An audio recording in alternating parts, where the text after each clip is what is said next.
Hello everyone, welcome back to my YouTube channel. आज मैं आपको इग्नू के course BPFTI 73 introduction to fashion industry करवाऊंगी।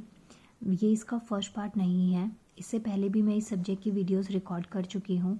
अगर आपने वो वीडियोस नहीं देखी हैं तो पहले उन्हें देखिएगा, उसके बाद में आगे इसको कंटिन्यू करिएगा। देखिए, ये क्वेश्चंस मैंने इससे पहले वाली वीडियो में ही बताए थे आपको, ये दो क्वेश्चंस कि यहाँ पे आपको शॉर्ट नोट लिखना था रिटेलिंग पे और बायस फैब्रिक के ऊपर। अब नेक्स्ट हमारा टॉपिक आता है इसमें सियर सर्कल्स क्या होते हैं। अब अगर आपने इस सब्जेक्ट की ज़्यादा नॉलेज नहीं ली है तो कहीं ना कहीं आप ना आइडिया लगाएंगे कि ये किसी पर्सन से रिलेटेड हो सकता है, बट ये किसी पर्सन से रिलेटेड वर्ड नहीं है, ये एक फैब्रिक से रिलेटेड वर्ड है। सो बेसिकली इसकी जो इसका ओरिजिन कहाँ क्या है, ये वर्ड ओरिजिनेट कहाँ से हुआ था। पर्सियन वर्ड है ये, सीर और सेकर, जिसको मिल्क और शुगर भी कहा जाता है। तो जैसे आपने देखा है ना कि मिल्क और शुगर का एक प्रॉपर कॉम्बिनेशन होता है, एक प्रॉपर सोल्यूशन प्रिपेयर हो जाता है, तो कुछ ऐसा ही आप इसको रिलेट कर सकते हैं। सो आपको याद रखना है कि सीरियस अगर क्या है, एक woven in such a way that some thread bunch together giving the fabric a wrinkled or a puckered appearance. देखिए क्या होता है, इसमें जो थ्रेड्स है ना उनको आपस में पास में ऐसे लाया जाता है कि वो जो फैब्रिक होता है उसमें थोड़े से रिंकल्स देते हैं। रिंकल्स का मतलब होता है जैसे झुर्रियाँ टाइप में, थोड़ा डिज़ाइन में आपने देखा होगा। और ये जो वर्ड है ना, या ये जो फैब्रिक है, ये मेनली अमेरिका से स्टार्ट हुआ है, US से ये स्टार्ट हुआ है, ये आपको याद रखना है। इस फैब्रिक का यूज़ हम लोग सूट बनाने में, शॉर्ट्स बनाने में, शर्ट्स में और ड्रेसेस में, ऐसे कपड़ों की स्टिचिंग में, ऐसे कपड़ों के लिए जो फैब्रिक की रिक्वायरमेंट होती है उसे हम सियर सकर भी कहते हैं। और इसकी स्टार्टिंग US से हुई थी, तो वहाँ पे ना इसका यूज़ वाइट और ब्लू स्ट्रैप्स में ये सबसे कॉमन रहता था। और अगर आप ये टाइप करेंगे ना सियर सकर और गूगल पे देखेंगे तो आपको ना गूगल पे इमेजेस में ब्लू और वाइट स्ट्रिप्स वाले जो शर्ट्स हैं वो ज़्यादातर देखने को मिलेंगे, तो ये उसके एग्जांपल्स आप याद रख सकते हैं। प्लस इसमें wide variety of colours available होते हैं, यूजुअली विद नैरो प्लेन और पकड़ स्ट्राइप्स इन डिफरेंट कलर्स, ये आपको याद रखना है। और ये जो फैब्रिक है ये लाइट वेट होता है, हार्ड वेयरिंग फैब्रिक होता है, और यूजुअली इसको समर्स में यूज़ किया जाता था और use for summer and work clothing in early America. तो क्योंकि वहीं से ये ओरिजिनेट हुआ है तो वहीं का ही आपको इन्वायरमेंट के अकॉर्डिंग बता रखा है कि इस फैब्रिक का यूज़ कैसे किया जाता है। यहाँ पे शॉर्ट नोट लिखना था, ज़्यादा इसमें आपको नहीं डेप्थ में जाना है, और ये आपका लॉन्ग आंसर में बिल्कुल नहीं आएगा तो ये शॉर्ट में ही आएगा। तो इसे यहाँ से आप एक बार अच्छे से रीड कर लीजिए ताकि इतने पॉइंट्स हों आपके पास कि इसमें लिख पाए। नेक्स्ट क्वेश्चन आता है हमारे पास में डिपार्टमेंटल स्टोर, इसके ऊपर शॉर्ट नोट लिखना है। तो देखिए डिपार्टमेंटल स्टोर क्या है, एक लार्ज स्केल इंस्टीट्यूशन होता है जिसके अंदर ना नंबर ऑफ डिपार्टमेंट्स होते हैं। हर एक डिपार्टमेंट की अपनी एक स्पेशलाइजेशन होती है, सेपरेट लाइन ऑफ प्रोडक्ट होता है। All these departments under one roof and one unified control. तो ये जितने भी डिपार्टमेंट्स होते हैं ना, ये एक अंडर कंट्रोल होते हैं, मतलब एक ही रूफ के नीचे बहुत सारे डिपार्टमेंट आपको मिलते हैं। तो यहाँ पे ना आप दो एग्जाम्पल से समझ सकते हैं। पहला एग्जाम्पल, जब आप किसी भी मॉल में, शॉपिंग कॉम्प्लेक्स में जाते हैं तो वहाँ पे वन रूफ के नीचे आपको बहुत सारे अलग अलग स्टोर्स मिलते हैं जहाँ पे आप अपनी चॉइस से कुछ भी खरीद सकते हैं। एक और दूसरी चीज़ होती है, जो आप मैं मॉल ना बोलूँ, ऐसे एक शॉपिंग एरिया ही होता है, शॉपिंग कॉम्प्लेक्स जैसे स्टोर टाइप में, तो वो काफ़ी बड़े साइज़ में होते हैं। तो वहाँ पे क्या होता है, आपको ना अलग अलग सेक्शंस देखने को मिलेंगे, मेंस अलग, वीमेंस अलग, किड्स वेयर अलग, पार्टी वेयर अलग। तो वहाँ पे भी आप देखेंगे कि ये सब जो एग्जाम्पल है ना, ये डिपार्टमेंटल स्टोर हैं कि जहाँ पे अलग अलग वेराइटी आपको एक जगह पे मिल जाती है। तो ये आपको याद रखना है कि is a large scale institution compromising a number of departments, each department specialising in separate line of product. मतलब हर एक डिपार्टमेंट की अपनी एक स्पेशलिटी है, फिर चाहे वो किड्स वेयर हो, चाहे विमेंस हो, चाहे मेल हो, चाहे मतलब कोई भी टाइप हो, लेकिन वहाँ पे डिपार्टमेंटल स्टोर में हर एक डिपार्टमेंट की अपनी एक स्पेशलिटी होती है। और ये जितने भी डिपार्टमेंट होते हैं ये आपको अंडर वन रूफ मिल जाते हैं एंड वन यूनिफाइड कंट्रोल। जैसे यहाँ पे एग्जांपल आपको बिग बाज़ार का दे रखा है कि बिग बाज़ार जो आपका ना एक वन सोल्यूशन है, जहाँ पे आपको जाके अपनी पसंद की या होममेड जितनी भी चीज़ें आपको चाहिए ना, वो सब आपको एक ही रूफ के नीचे मिल जाएंगी। अभी जो डिपार्टमेंटल स्टोर है ना, इसके एडवांटेजेस क्या हैं, मतलब ये होने का क्या फ़ायदा है, नुकसान भी होते हैं, लेकिन यहाँ पे आपको एडवांटेजेस मैंने इसलिए बताया क्योंकि यहाँ पे सिर्फ शॉर्ट नोट डिपार्टमेंटल स्टोर पे था, तो ये मैंने एक्स्ट्रा में लिख दिया। अगर आपको लिखना हो तो इसमें लिख सकते हैं, अदरवाइज ये जो ऊपर 5-6 लाइनें लिखी हैं इसी को आप अपने वर्ड्स में अच्छे से इलेबोरेट कर सकते हैं। नेक्स्ट आता है जो डिपार्टमेंटल स्टोर है उसके एडवांटेजेस क्या हैं। पहला एडवांटेज है departmental store make a shopping convenient to consumers. तो जो डिपार्टमेंटल स्टोर है ना वो शॉपिंग को बहुत कन्वीनियंट बना देते हैं, और जहाँ पे आपको होल रेंज ऑफ गुड जो है ना वो एक ही बिल्डिंग में मिल जाएंगे। आपको ना अलग अलग जगह जाना नहीं पड़ेगा। जैसे आप देखते हैं वीकली मार्केट होती हैं या लोकल मार्केट्स होती हैं, तो वहाँ पे ना आपका मोस्टली टाइम चीज़ों को ढूंढने में ही चला जाता होगा। आप एक स्टोर से दूसरे स्टोर पे मूव करते रहते हैं, लेकिन जब आप बिग बाज़ार या किसी शॉपिंग कॉम्प्लेक्स में जाते हैं तो वहाँ पे दो चीज़ें बहुत इंपॉर्टेंट होती हैं। एक तो वहाँ पे हर चीज़ आपको एक सिंगल रूफ के नीचे मिल जाएगी। दूसरा, वहाँ पे उनकी प्रेजेंटेशन इतनी अच्छी होती है, इतनी ज़्यादा प्रेजेंटेबल वे में वो चीज़ों को दिखाते हैं कि आपका ना चाहते हुए भी कुछ ना कुछ खरीदने का मन कर जाता है। तो यही आपको पॉइंट यहाँ पे फर्स्ट पॉइंट बता रखा है कि जो डिपार्टमेंटल स्टोर्स होते हैं make shopping convenient to consumers by providing them a whole range of goods in one building. तो जितने भी टाइप के गुड्स हैं वो आपको एक ही बिल्डिंग में यहाँ पे मिल जाते हैं। सेकेंड पॉइंट है central location attracts a large number of customers leading to a large turnover. अब जितने ज़्यादा कस्टमर्स अट्रैक्ट होंगे ऑब्वियसली टर्नओवर उतना ही ज़्यादा बढ़ेगा। तो ये चीज़ है कि जो ये है ना सेंट्रल लोकेशन जो है वो लार्ज नंबर ऑफ कस्टमर को अट्रैक्ट करता है। प्लस जो डिपार्टमेंटल स्टोर्स है, ये डीएस जो मैंने लिखा है इसका मतलब डिपार्टमेंटल स्टोर है, can afford to have a effective advertisement.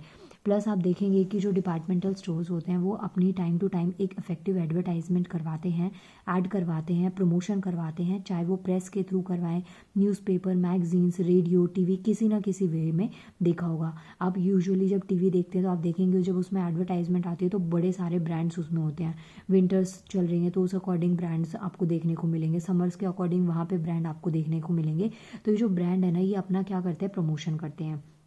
Plus में जब आप किसी शॉपिंग कॉम्प्लेक्स में या मॉल में जाते हैं तो वहाँ पे जो स्क्रीन्स होती हैं वहाँ पे भी आप देखेंगे कि जो ब्रांड्स हैं ना वो अपने जो प्रोडक्ट्स होते हैं उनका प्रमोशन करते हैं।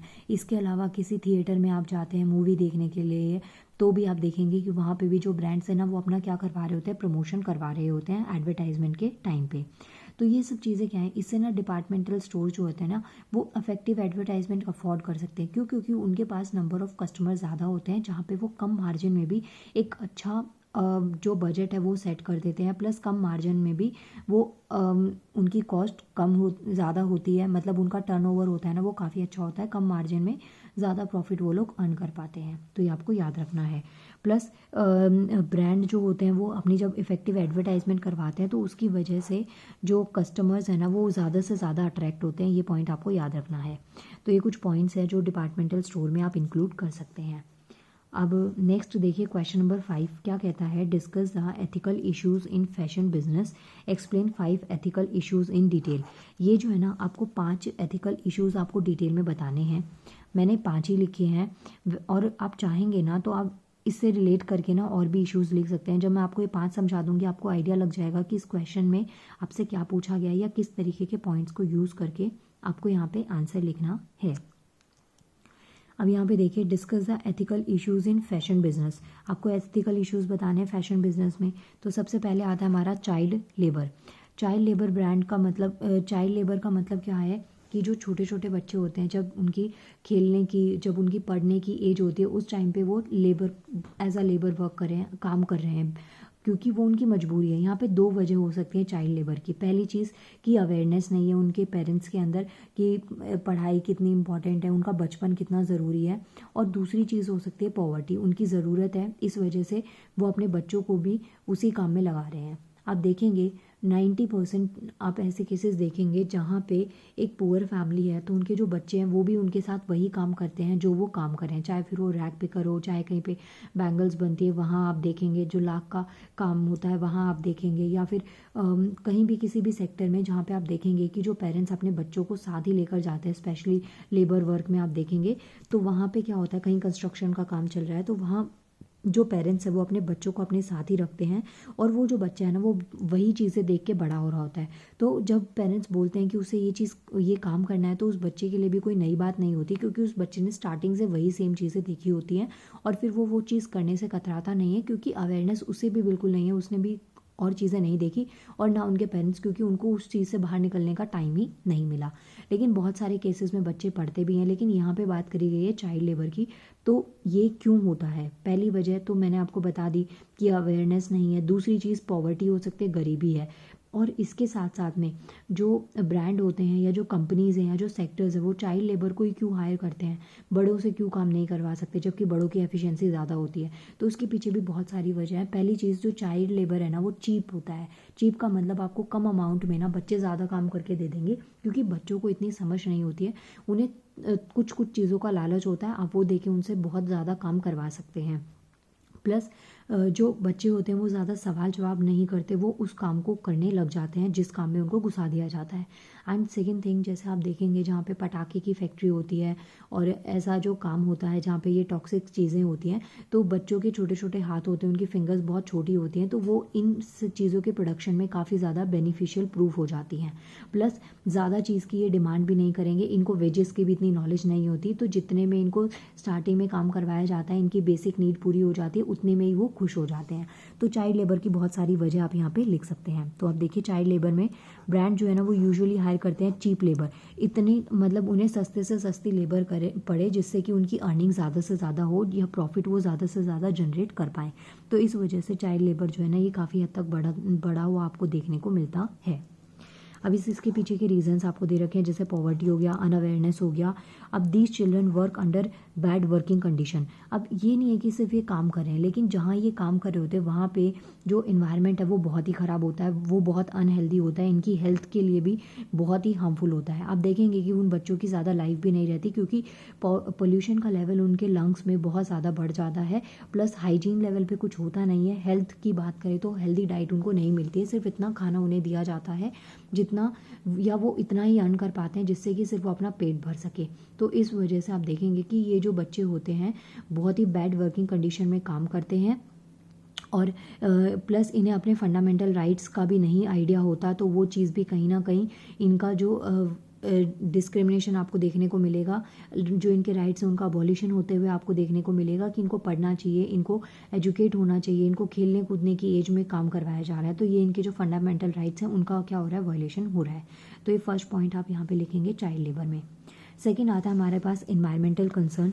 इन्वायरमेंटल कंसर्न का मतलब होता है जो हमारा एटमॉस्फेयर है, जो हमारा प्राकृतिक है, नेचर है ना, उससे रिलेटेड क्या क्या कंसर्न्स हो रहे हैं। तो ये तो अगर आपने नहीं भी पढ़ा ना तो भी आप इसमें लिख सकते हैं। जैसे नेचर को ना डे बाय डे हम लोग डिप्लीट कर रहे हैं, अलग अलग केमिकल्स हैं, टॉक्सिक्स हैं जो हम पानी में छोड़ते हैं, फैक्ट्री वेस्ट जो है वो पानी में जाता है, वहाँ से एक्वेटिक बॉडी जो पानी में रहने वाले जीव जंतु होते हैं वो भी मर जाते हैं, उनकी लाइफ भी थ्रेट में आ जाती है। प्लस वही पानी जो है अगर आप लोग यूज़ करते हैं तो कहीं ना कहीं हम भी बहुत बीमार पड़ने लग जाते हैं। तो इन्वायरमेंटल कंसर्न्स में ये सब चीज़ें आती हैं। प्लस हम जो वेजिटेबल्स हैं, फ्रूट्स हैं, उनकी प्रोडक्शन बढ़ाने के लिए, टाइम से पहले उनको मार्केट में लेके आने के लिए बहुत से हार्मफुल इंजेक्शंस का यूज़ करते हैं, और बहुत सी टॉक्सिक पॉइजनस गैसेस का, जो पॉइजनस सब्सटेंसेस हैं उनका यूज़ किया जाता है, बहुत से पॉइजनस पेस्टिसाइड्स का यूज़ किया जाता है। तो इन सब की वजह से इन्वायरमेंट पे बहुत ही नेगेटिव इम्पैक्ट पड़ता है। ये पॉइंट्स आपको याद रखने हैं। जैसे डिप्लीशन ऑफ नेचर हो गया, और मैनी पॉइजनस पेस्टिसाइड्स का यूज़ किया जाता है जिसको वाटर बॉडीज़ में फ्लश कर दिया जाता है, मतलब वो वाटर बॉडीज़ में डिसॉल्व हो जाती हैं, जिससे एक्वेटिक बॉडी जो पानी में रहने वाले जीव जंतु हैं वो भी, और साथ में ह्यूमन हेल्थ भी और एनिमल्स भी, सब पे कहीं ना कहीं इसका बहुत नेगेटिव इम्पैक्ट देखने को मिलता है।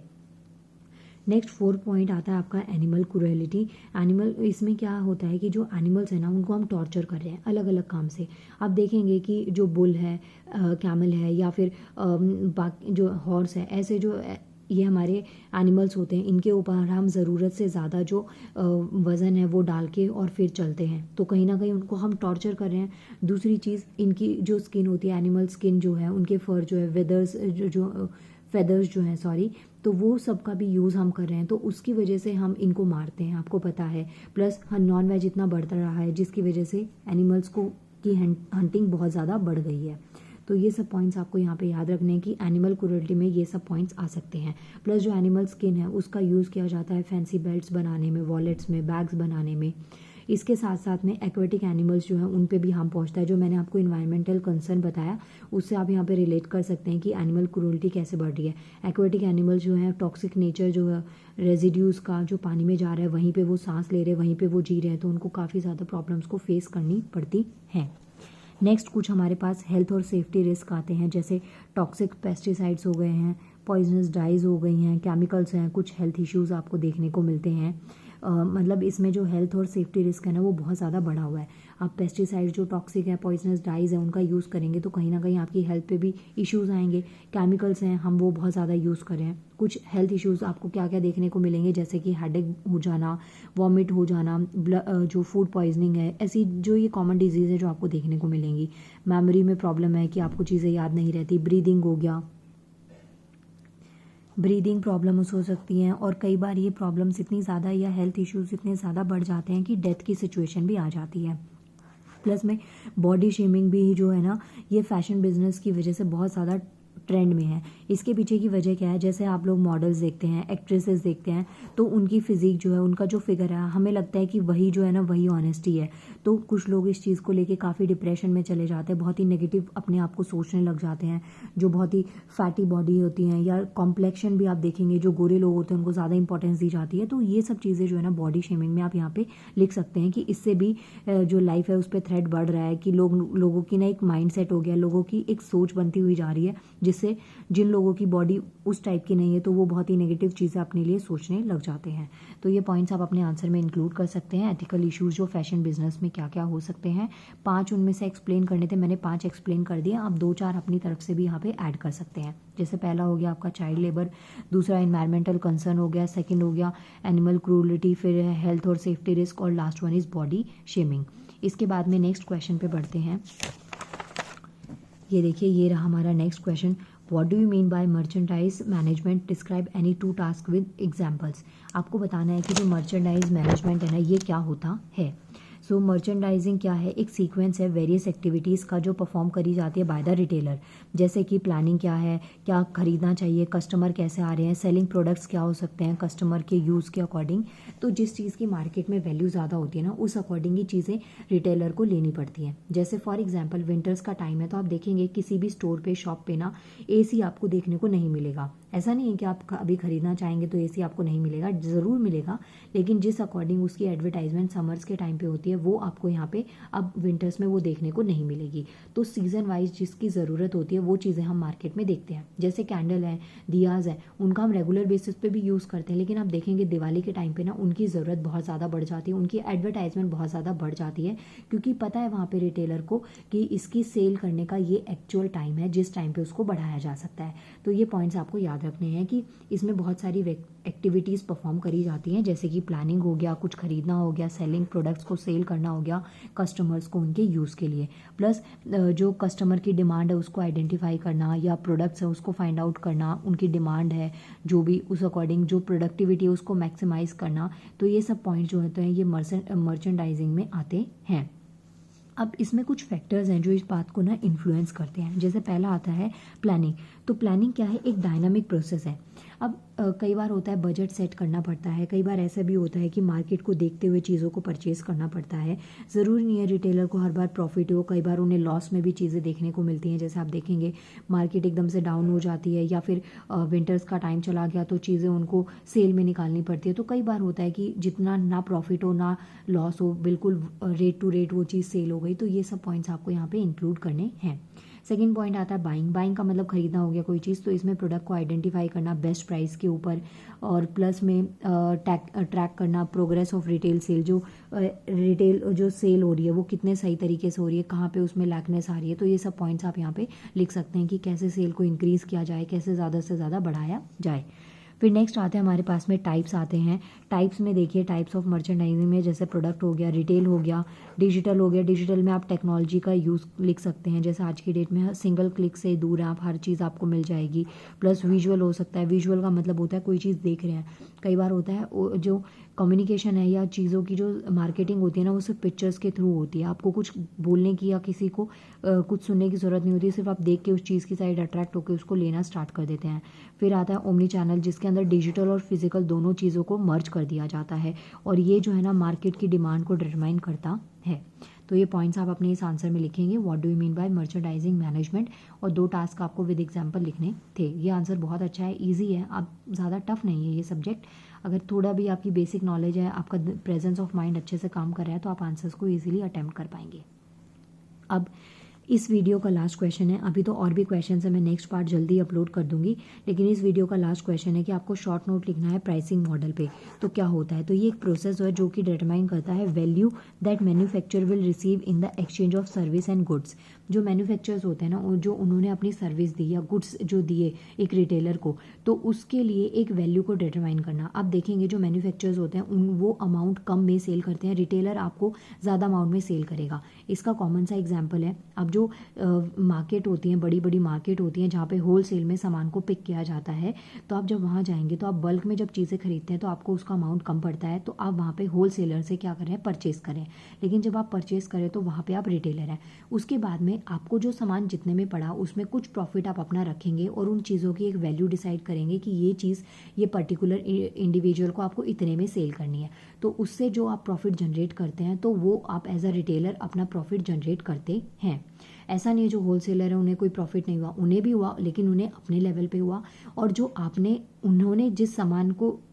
उन्होंने सामान को जिस प्राइस पे सेल किया उन्हें उस पे प्रॉफिट हुआ, लेकिन आपने जिस प्राइस पे खरीदा था, सपोज आपने 20 रुपीज़ की कोई चीज़ खरीदी और आप मार्केट में उसको 40 या 30 या 25 का बेच रहे हैं, लेकिन जो आपका एक्चुअल प्राइस था, कॉस्ट प्राइस जो था, उससे ज़्यादा पे आप सेल करें, तो इट मीन्स आपने अपने ऑब्जेक्ट की, अपने गुड्स की, अपनी सर्विसेज की एक वैल्यू डिसाइड करी और उस अकॉर्डिंग आपने अपना प्रॉफिट जनरेट किया। प्राइसिंग मॉडल हर एक सेक्टर में वर्क करते हैं, चाहे आप कोई चीज़ सेल कर रहे हैं, चाहे आप कोई सर्विस ले रहे हैं, जैसे आप किसी सैलून में जाते हैं या स्पा के लिए जाते हैं, तो वहाँ पे आप देखेंगे कि उनके प्रोडक्ट्स के अलावा उनकी सर्विस का एक चार्ज होता है जो वो आपसे लेते हैं। तो ये पॉइंट्स आपको याद रखने हैं। इसमें एक एग्जांपल है CAPM, ये इंपॉर्टेंट लगा मुझे, कैपिटल एसेट प्राइसिंग मॉडल। अगर आपसे प्राइसिंग मॉडल का कोई एक एग्जांपल पूछा जाए तो आपको ये याद रखना है, क्योंकि ये काफ़ी ज़्यादा बार रिपीट हुआ है। CAPM, C stands for capital, A for asset, P for pricing और M फॉर मॉडल। ये आपको याद रखना है। ये एक मॉडल है जो डिस्क्राइब करता है relationship between the expected return and risk of investing in security. अब देखिए टाइप्स ऑफ प्राइसिंग में आपके पास में 4 टाइप्स आपको दे रखे हैं। जैसा पहला है कस्टमर वैल्यू बेस्ड प्राइसिंग हो गया, कॉस्ट बेस्ड प्राइसिंग हो गया। जैसे कस्टमर की वैल्यू क्या है, कस्टमर को आप देखेंगे कई ऐसी मार्केट्स होती हैं जो काफ़ी एक्सपेंसिव होती हैं, लग्जरी मार्केट्स होती हैं, वहाँ पे नॉर्मल चीज़ का प्राइस आपको ज़्यादा मिलेगा। तो ये किसके ऊपर डिपेंड करा, कस्टमर वैल्यू के ऊपर। दूसरा आप देखेंगे वही सेम चीज़ आपको लोकल मार्केट में सस्ते प्राइस में मिल जाएगी, तो ये डिपेंड करता है customer value based pricing. Second आता है कॉस्ट बेस्ड। कॉस्ट बेस्ड का मतलब कोई चीज़ आपने जितने में खरीदी आप उससे थोड़ा प्रॉफिट जनरेट करने के अकॉर्डिंग उसका प्राइस डिसाइड करेंगे। नेक्स्ट आता है कॉम्पिटिशन बेस्ड प्राइसिंग। अगर आपकी शॉप के साथ में कोई और शॉप है तो आप वहाँ पे देखेंगे कि जो कंपटीशन कैसा है, आप देखेंगे कि वहाँ पे कस्टमर ज़्यादा है, तो आप उन कस्टमर को अपनी साइड अट्रैक्ट करने के लिए कई बार आप लॉस में भी जा सकते हैं और कई बार आप प्राइस टू प्राइस भी सेल करेंगे। लेकिन आपको कंपटीशन ये है कि आपको उस शॉप से ज़्यादा कस्टमर आपके पास चाहिए, या आपको अभी आपने स्टार्टिंग करी है तो आपको कस्टमर अपनी साइड अट्रैक्ट करने हैं। तो ये कॉम्पिटिशन बेस्ड प्राइसिंग होता है कि आप आसपास के जो सेक्टर्स है, इन्वायरमेंट है, उसको देख के एक प्राइस वैल्यू डिसाइड कर रहे हैं। और न्यू प्रोडक्ट प्राइसिंग जो स्ट्रेटजीज होती हैं, जैसे नए प्रोडक्ट को लॉन्च कर रहे हैं तो ज़्यादा प्राइस आप नहीं रखते हैं, उसके बाद में धीरे धीरे वो प्राइसिंग बढ़ा देते हैं जब लोगों को उसकी हैबिट हो जाती है। बिल्कुल कॉमन एग्जांपल आप यहाँ पे जियो का डाल सकते हैं। जैसे स्टार्टिंग में जब जियो आया था तो बहुत सस्ता लगता था और लोगों को उसकी एक लत लगी, आदत लगी, और उसके बाद में आज की डेट में उसके रेट भी ज़्यादा होते हैं तो आप उसको पे करते हैं क्योंकि आप उसके यूज़ थ्रू हो चुके हैं। तो यही पॉइंट्स आपको यहाँ पे लिखने हैं। सो ये हो गया आपका कंप्लीट यहाँ पे शॉर्ट नोट। नेक्स्ट वीडियो में हम आगे के क्वेश्चंस करेंगे, अभी मैंने ये लिखे नहीं हैं, अभी लिखूंगी मैं आपके लिए। मिलते हैं नेक्स्ट वीडियो में। एंड जितना मैक्स टू मैक्स हो सकता है वीडियो को शेयर करिएगा, और इसके साथ साथ में आप ये ज्वाइन बटन को प्रेस कर सकते हैं जहाँ पे कुछ अमाउंट आपको पे करना पड़ेगा। आई थिंक 59 और 60 समथिंग अमाउंट है, तो ये इतना ज़्यादा भी अमाउंट नहीं है आपके लिए। आपको ये अमाउंट पे करके आप मुझे और चैनल को सपोर्ट कर सकते हैं। थैंक यू सो मच, मिलते हैं नेक्स्ट वीडियो में।